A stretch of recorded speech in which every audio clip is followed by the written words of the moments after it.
Makers Lions, it's time for shared reading. I'm so excited to get to read another selection with you. You are going to want to take some time to find your HMH Book 5 and open it up to page 172. You might want to hit pause and go ahead and do that and then come back and join me so that we can start today's lesson. So we are going to be reading some poetry. You know, we learned some about poetry in the past few weeks. We've done some lessons on this. We are going to read a collection of poems called Poems About Us. As we read these poems, we're going to think about the elements of poetry that we've learned about. So let's take a look at our anchor charts. We learned that these are some really important elements of poetry.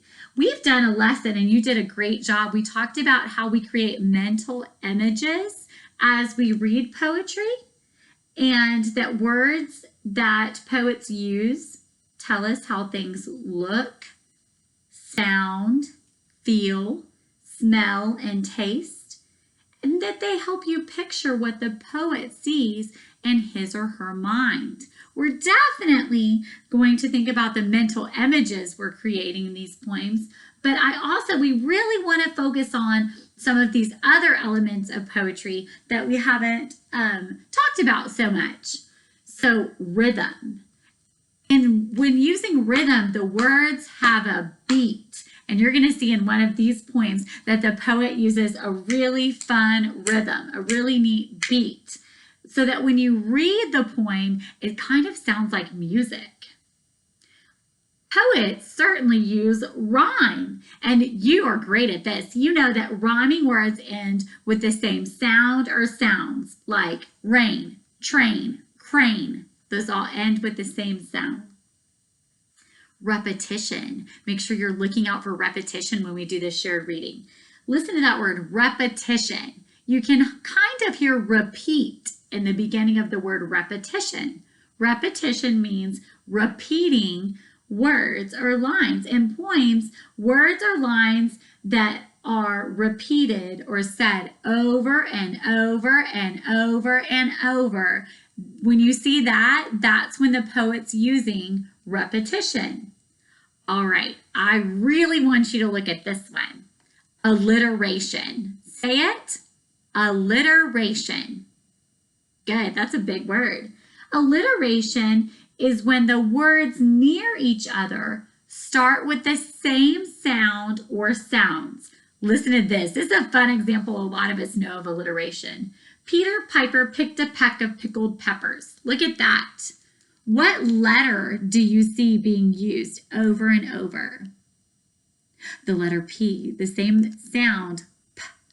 Peter Piper picked a peck of pickled peppers is being used over and over, close together or near each other. That's an example of alliteration. By the time we're done reading these poems, I want you to be able to use alliteration to make a sentence with your name. You're going to think about the first letter of your name for one of your assignments this week for ELAR and use alliteration to make a sentence with your name. And I'll show you the example that I used. I thought about my first name and the letter J, and I made a silly sentence. I'll show you at the end using alliteration. Okay, so everybody's on page 172 in their book. It should look like this. And it says, prepare to read. Poetry uses images, sounds, and rhythm to express ideas and feelings. So we use all of these elements, and the big idea is that we can use these elements in poetry to express ideas and feelings. So when you're looking at poems about us, the first one is going to be a song. The first poem is going to be a song, and I bet it's a song that you know. The next one is titled M is for Me. So you can go ahead and do some thinking about what you think poems about us will be about. It's important to set your mind, get it ready for reading, right? To do a little thinking about what you already know about the world, and you already know about poems, what it might be about. You might say that it will be about children having fun, especially if you look at these illustrations. Look at that. Looks like those kids are having a great time. I hope you've been having fun while you've been at home.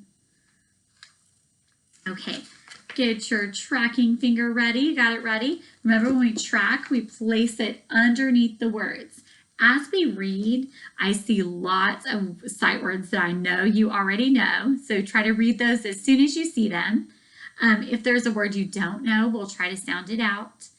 If we come to a word that you don't know, I'll say it, and then you just keep tracking right along and start again with the next word that you do know. Remember, when we're doing shared reading, we want to sound like one smooth voice reading all together. Okay. Poems about us. If you're happy and you know it, clap your hands. If you're happy and you know it, clap your hands.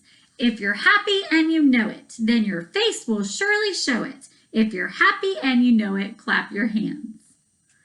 Oh, you know that one? You knew it as a song. I heard you trying to sing it. Let's sing it. Are you ready? If you're happy and you know it, clap your hands. If you're happy and you know it, clap your hands. If you're happy and you know it, then your face will surely show it. If you're happy and you know it, clap your hands. Yeah, that's a fun one. So I want you in your mind to picture the children. Picture the children that are singing this song. How do they look and feel? The kids singing If You're Happy and You Know It. Did you say happy and excited? You're right. They are definitely going to feel happy and excited to be singing this song. If you're singing If You're Happy and You Know It, you must be excited and happy about something. I want to know, which element of poetry did you notice in that? We said, if you're happy and you know it. Then we said it again. Look at those words. If you're happy and you know it. And it's there 2, 3, 4 times. The phrase, if you're happy and you know it, is mentioned. And then look at that. Clap your hands, clap your hands, clap your hands. What was that an example of? Did you say repetition? You're right. If you're happy and you know it, that song is an example of repetition. The words and lines in the poem are said over and over and over again, and it definitely conveys the feeling of excitement and happiness, which is what the poet intended. There also was another element of poetry used in this one, rhythm. Those words had a beat. That's why we could read them and then sing them like music. There was a definite beat to it. In fact, it made you want to clap your hands to the beat, didn't it? So that's a good example of a poet using repetition and rhythm in their poetry. Okay, go ahead and turn the page. We are on page 174. I want you to put your finger under the green title that says M for Me. Ready? You're doing a great job reading. M for me. M says which makes me think of moo cow milk, my favorite drink. Without an M, I would not know of magnets, math, and my pup Mo. The biggest problem I can see, without an M, there'd be no me. Let's read that one more time, and as we read it, I want to tell you, and you probably noticed, the author used both rhythm, where it sounded like it had a beat, and alliteration, where there were lots of words near each other that started with the same sound. I want you to see, we're going to read the poem one more time, see if you can tell me what sound or letter the author used to make that alliteration. What did the poet use to make that alliteration? You ready? Let's read it one more time. M for me. Did you notice that the more you read something, the smoother and more fluent it sounds? Yeah, just like with anything, the more you practice, the better you get at it. And the second time you read it, it sounds more smooth and fluent. You feel more confident too when you read something again. Ready? M for me. M says which makes me think of moo cow milk, my favorite drink. Without an M, I would not know of magnets, math, and my pup Mo. The biggest problem I can see. Without M, there'd be no me. Take a look in your book. Look at that poem. What sounds or letters are near each other and used often? Did you say M, the sound? You are so smart. Yes, take a look. In my book, they're underlined, and you could do the same. Look at all of those sounds this poet used. And you could even read the poem again and clap it with a beat to check your understanding so that you can understand how the poet gave it a fun pattern and strong rhythm. Are you ready? Let's clap it this time. M for me. M says, which makes me think of moo cow milk, my favorite drink. Without an M, I would not know of magnets, math, and my pup Mo. The biggest problem I can see, without an M, there'd be no me. Good job. That made it fun, didn't it? It's got a strong rhythm. It's got a strong repeating beat. And the reason that the author is able to, the poet was able to do that and give it that fun pattern and strong rhythm is because if you look, the words at the end rhyme. He used rhyme to help us do that. So if you look at the words at the end, think, drink, know, mow, see, me. Those all rhyme. So putting those rhyming words at the end help give it that strong, that pattern and that fun rhythm. Also, what helped was what we said, the element of alliteration, where we heard the sound repeated over and over. So the draw it part of this assignment, if you decide to do this one, says to read the poems again and use the words to help you make that mental image in your mind and then draw what you imagine. That would be fun to do, wouldn't it? Okay, do you remember that when we started, we set our purpose and we said we were going to read examples and identify elements in poetry? We did a great job of that. We learned or reviewed that alliteration is when words near each other start with the same sound or sounds.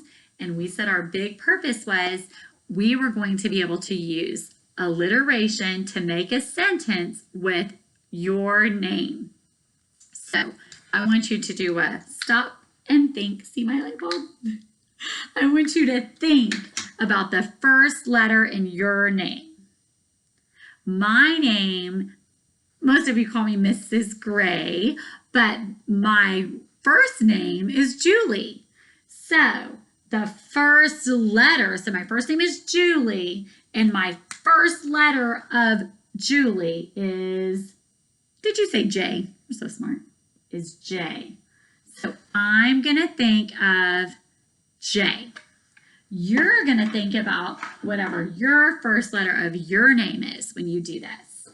I'm going to show you my example of my alliterative sentence with my first letter of my first name. So the J sound using the letter J. You can make a sentence as silly as you want. Just like Peter Piper picked a peck of pickled peppers, you can make a totally silly sentence. In fact, that's something fun to do when you choose to use alliteration. So I'm using the letter J and the sound J, like what's in my name. Are you ready? All right, look at those J's. Jolly Julie just did a jillion jumping jacks. And I decided to underline those J's. Did you notice how, does every letter start with the J sound? Every word, does every word start with the J sound? No, there were a few. Did and a. It's kind of hard to make a sentence using only that sound. But the goal is that you'll use that sound as many times as you can, as close together as you can to use alliteration. It's okay to use some words like did and a, connecting words like and to help you out. The goal is that most of the words will start with the first letter of your first name. Let's read it again. Ready? Jolly Julie just did a jillion jumping jacks, and I chose to punctuate it with an exclamation point because that would be a lot of jumping jacks. I also, if you noticed my sentence, I started it with a capital letter just like every good sentence should. I made sure to have ending punctuation and tell a complete thought. And I capitalized the first letter of my name because all proper nouns should be capitalized. So make sure that when you make your alliteration, when you use alliteration to make your sentence with your first name, you think about your first letter, tell it out loud to someone. Usually if you say something out loud, then it makes it easier to write it down. Then I want you to make sure you start it with a capital letter, capitalize your name because it's a proper noun, tell a complete thought, and like we said, it can be a silly thought. That's pretty fun to do. And then think about what the best punctuation to end your alliterative sentence would be. All right, thank you guys for all of your hard work. It was another fun time doing a shared reading lesson with you. I just want to say I'm very, very proud of you. I miss seeing all your sweet faces so much at school. I miss getting to be in the classroom and learning with you, but I am just so very proud because I know that the learning you are doing is continuing in each of your homes. I am so proud of the way that you are being excellent students. In your classroom that you have set up at home. I just want to say I'm very, very proud of you. You are going to be super second graders. You're going to be so very ready. Thanks for giving this your all and always trying your best. I love you so very much. Keep up the great work. Bye.